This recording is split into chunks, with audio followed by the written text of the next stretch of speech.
ममता बनर्जी इस तरीके से निरंकुश हो गई हैं कि ममता बनर्जी के खिलाफ अब जो भी सोशल मीडिया पर लिख रहा है, बात कर रहा है, अब उनकी गिरफ्तारी और उनके ऊपर एफआईआर कराई जा रही है ममता बनर्जी की गवर्नमेंट के द्वारा। देखिए, ममता बनर्जी घमंड में आ गई हैं और वो बड़ी घमंड में है कि वो सत्ता में बैठ गई हैं। वो ये भूल गए कि खुद अपनी सीट हार गई हैं और उस हारने से जो चिड़चिड़ाहट उनको हुई है, और अब जो कोई इलेक्ट्रॉनिक मीडिया पर जो भी कोई अपना लिख लिख कर डाल रहा है उनके खिलाफ, और उनके खिलाफ जो एफआईआर हो रही है, अब लोकतंत्र कहाँ है, वो आज़ादी आज कहाँ है। अगर भारतीय जनता पार्टी को, हमारे नरेंद्र मोदी जी को या केंद्र सरकार को कभी भी लोग कुछ लिखते हैं या कुछ बुरा भला भी कहते हैं तो आज तक कोई एफआईआर नहीं हुई। लेकिन ममता बनर्जी, देखिए आप कितनी ज़बरदस्त हिटलर टाइप हैं कि आप जो हैं कि अगर कोई उनके खिलाफ बोल रहा है तो उनके खिलाफ एफआईआर रजिस्टर्ड हो रही है और उनको उठा उठा करके जेल में डाला जा रहा है। तो अब लोकतंत्र कहाँ है। जैसे वो जीती और जीतने के साथ ही फ़ौरन बहुत से लोगों ने उनको मुबारकबाद दी, बड़े जल्दी जल्दी, बड़ा अजीब तरह से कि बड़ा खुश हो करके, अरे आज वो गलत कर रही हैं, आज जनता को जेलों में डाल रही हैं, और आज ये लोकतंत्र है, सबको आज़ादी है, सब अपना बोल सकते हैं, इलेक्ट्रॉनिक मीडिया पे भी सब कुछ डाल सकते हैं, लिख के भी डाल सकते हैं। इसका मतलब ही कि आप जेलों में डालेंगी। तो मैं तो ये कहूँगा कि उन लोगों पे भी धुतकार है कि जो लोग बड़ा अच्छा करके उनको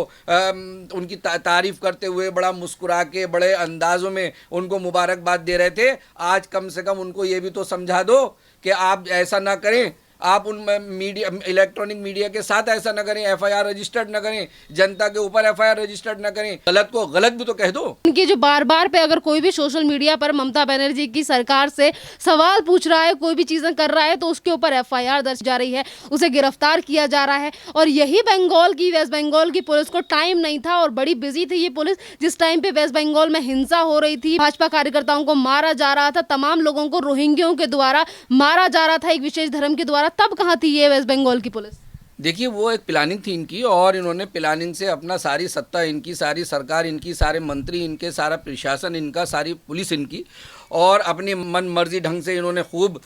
जो कार्यकर्ताओं पे, भारतीय जनता पार्टी के कार्यकर्ताओं पे और केंद्रीय मंत्रियों पे जो इन्होंने हमले कर करके और इन्होंने परेशान किया है, तो आप उसको समझ सकती हैं, आप उसको देख सकती हैं। यहाँ पर सर ये भी बात है कि जितनी तरीके से तमाम ऐसे लोग हैं जो हर बार इस तरीके की स्पीचें देते हैं, कभी बोलते हैं कि भारत तेरे टुकड़े होंगे इंशाअल्लाह इंशाअल्लाह, इस तरीके के नारे लगाने वाले जो स्टूडेंट थे, आज जब वो इस तरीके की बातें करते हैं तो तमाम लोग उनके बचाव में आ जाते हैं और ये कहते हैं कि भारत में बोलने की आज़ादी है, फ्रीडम ऑफ स्पीच कहाँ गई। और आज जब ऐसे लोगों को बोलने की वजह से ही जेल में डाला जा रहा है, एफआईआर दर्ज की जा रही है, उसके लिए लोग सामने नहीं आते, उसके लिए स्वरा भास्कर सामने नहीं आती, राहुल गांधी सामने नहीं आते।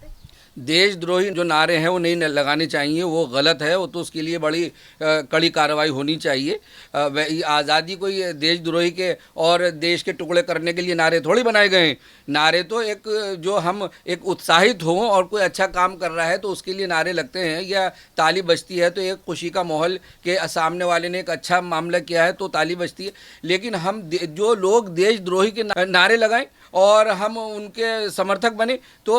उसके खिलाफ तो कड़ी से कड़ी कार्रवाई होनी चाहिए। ममता बनर्जी के लिए क्या कहना चाहोगे, जो ममता बनर्जी दिन पर दिन निरंकुश होती जा रही हैं? ममता बनर्जी सोच रही हैं कि मैं अब जीत गई तो मैं पता नहीं परमानेंट जीत गई। उनको ही नहीं पता कि 5 साल के लिए सत्ता होती है और सारी जनता जो है उनको बराबर देख रही है, और जनता भी परेशान हो चुकी है। यहाँ तक कि जनता पलायन भी करने लगी इनसे डर के लिए, और असम के बॉर्डरों पे जा करके अपने यहाँ से निकलने लगे, और कितना पथराव, कितने गोलियाँ पड़ी, किस कदर बम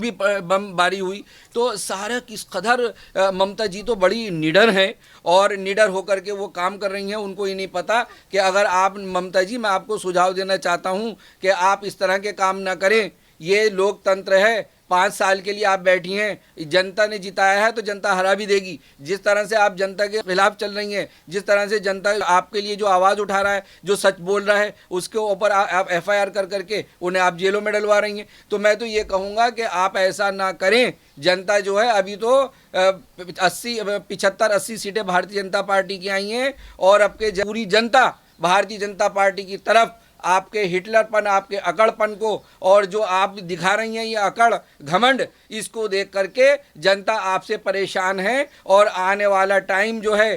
भारतीय जनता पार्टी का होगा। ये जो वेस्ट बंगाल में ममता बनर्जी तानाशाही कर रही हैं और जब वहाँ के गवर्नर यानी कि राज्यपाल की तरफ से रिपोर्ट मांगी जाती है कि वेस्ट बंगाल में जो हिंसा हुई इसकी रिपोर्ट हमें चाहिए, तो राज्यपाल को रिपोर्ट भी नहीं सौंपी जाती, डीजीपी भी नहीं सौंपते वहाँ पे, और जो भी चीज़ें हैं वो कहीं हमेशा राज्यपाल से छुपाई जाती हैं। और ममता बनर्जी कहती हैं कि वेस्ट बंगाल में कोई हिंसा ही नहीं हुई, कोई मारा ही नहीं गया। देखिए, जिस तरह के काम ये कर रही हैं, और यहाँ राष्ट्रपति शासन लगना चाहिए, और जब राष्ट्रपति शासन लगेगा तो इनकी सारी कमियां सामने आ जाएंगी। जब ये एलजी पे जाएंगी और फिर वहाँ से राष्ट्रपति शासन के सारे जो नियम पालन किए जाएंगे, तो मैं तो ये कहूँगा कि केंद्र सरकार से कि वहाँ पर भी राष्ट्रपति शासन लगा दिया जाए, जो इनकी सारी कमियां निकल के आएँ और जनता भी देखे, और जो जनता के साथ ये जुल्म कर रही हैं ये उनके साथ जुल्म ना कर सके। क्योंकि जब जुल्म की घड़ी तो एक एक दिन ऐसा लगता है जैसे एक साल, और 5 साल तो ऐसे हो जाएंगे जैसे 50 साल। तो इस तरह से ये जुल्म ना कर सके, इनके लिए पूरी एक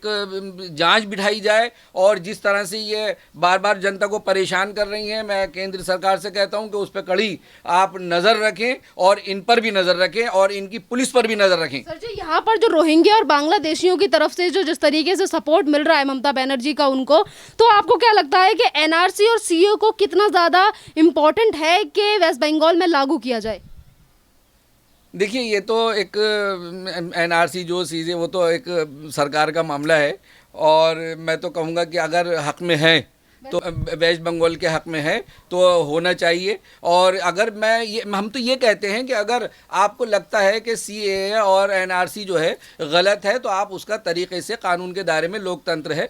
उसका आप प्रदर्शन करें, और उसको फिर सरकार देखेगी कि कहाँ कुछ कमी है तो उसको सुधार में भी लाया जाएगा। तो और मैं कहता हूँ कि ये गलत नहीं है, किसी के लिए नहीं है, क्योंकि सब देशवासी हैं, सबके पास सारे पेपर्स हैं, और सब यहाँ के भारत देशवासी हैं। गलत तो हमारे देश के किसी भी नागरिक के लिए एनआरसी नहीं है, पर उन लोगों के लिए बहुत ज़्यादा खतरा है जो बांग्लादेश से आए हुए हैं, जो रोहिंग्या हैं, जो अभी 4-5 सालों में या फिर 6-5 सालों में बंगाल में बसे हैं, दिल्ली में बसे हैं, ये उनके लिए खतरा है। और उन्हीं की वजह से ममता बनर्जी ने कहा था कि मैं नहीं होने दूंगी लागू वेस्ट बंगाल में एनआरसी को। तो यहाँ पर सीधा मतलब यही था कि वो बांग्लादेशियों को और रोहिंग्यों को बचाना चाहती हैं जो कि बंगाल से आए हैं। आखिरकार उनके लिए इतना ज़्यादा प्यार, और जो भारत में रहने वाले मुस्लिम हैं, हिंदू हैं, उनसे प्यार क्यों नहीं है फिर इन्हें? कितनी बड़ी हमारी देश की आबादी, 130 करोड़ की, और पहले हम अपना घर देख नहीं रहे, और हम दूसरे लोगों को अपने यहाँ घुसा रहे हैं, और आज हम वो तरस भी खा रहे हैं। तरस खाने के बाद पता ही चलेगा कि आने वाले टाइम में हम ही लोग परेशान होंगे। जब वहाँ जिस तरह हमने बंगाल में देखा, बमबारी देखी, कि देखिए बम, अरे इलेक्शनों में बम, हैरत में थे, सारा देश हैरत में कि बंगाल में बम चल रहे हैं। तो ये सारी चीज़ें, और ममता जैसे लोगों के लिए जो एनआरसी सीएए जो ये विरोध कर रहे हैं, डर रहे हैं, तो इन्हीं के लिए, कांग्रेस सरकार के लिए, ये इनके लिए है, और ना हमारे हिंदू भाइयों के लिए और ना हमारे मुस्लिम भाइयों के लिए। हमारा सारा भारत देश में हर सारा मुस्लिम और सारा हिंदू भाई, सब हम नागरिक देश के हैं। हमारे लिए कानून लागू नहीं होता, उन लोगों के लिए हैं जो घुसपैठी हैं।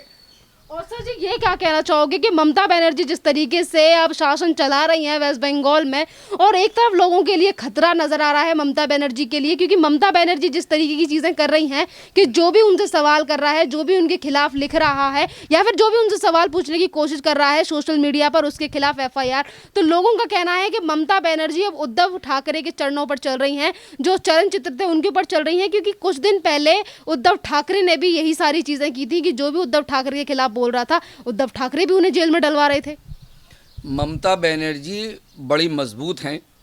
और वो हमने देखा कि जो कहा वो कर रही हैं। वहाँ पर उन्होंने कहा खेला होबे, तो उन्होंने खेला होबे दिखा दिया, किस तरह से जानों से, खून से, और अपना लड़ाई झगड़ों से, दंगों से उन्होंने खेल खेल करके दिखा दिया। तो वो इस तरह से तानाशाही हैं वो, और उन्हें बर्दाश्त, और ख़ास तौर से जो उनको शिकस्त मिली नंदीग्राम से, जो सीट हारी, और उस सीट हारने पर जो वो बौखला गई हैं, तो वो संभाल नहीं पा रही हैं अपना आप को। तमाम जो जनता है वेस्ट बंगाल में, उसे बचाने के लिए जो दिन उन्हें देखने पड़ रहे हैं ममता बनर्जी जब से जीती हैं, लगातार कुछ लोगों के लिए बहुत ज़्यादा बुरे दिन आ गए हैं वहाँ पे, क्योंकि उन लोगों की बार बार टीएमसी के गुंडों द्वारा जान ली जा रही है, प्रताड़नाएं दी जा रही हैं, घरों में आग लगाई जा रही हैं। तो इन सब चीज़ों को रोकने के लिए क्या कहना चाहोगे सर, क्योंकि वहाँ पर जो रहने वाले वो भी हमारे बहन भाइयों की तरह हैं वेस्ट बंगाल में? बिल्कुल सारे हमारे बहन भाई हैं और हमारा भारत देश पूरा हमारा परिवार है और सारे हिंदू मुस्लिम भाई हमारा परिवार है। मैं सबको सलाम करता हूं और केंद्र सरकार से और प्रधानमंत्री जी से और सुप्रीम कोर्ट से मैं अपील करता हूं, गुजारिश करता हूं कि वहां पर राष्ट्रपति शासन लगाया जाए जिस तरह से वहां जुल्म हो रहे हैं। धन्यवाद सर।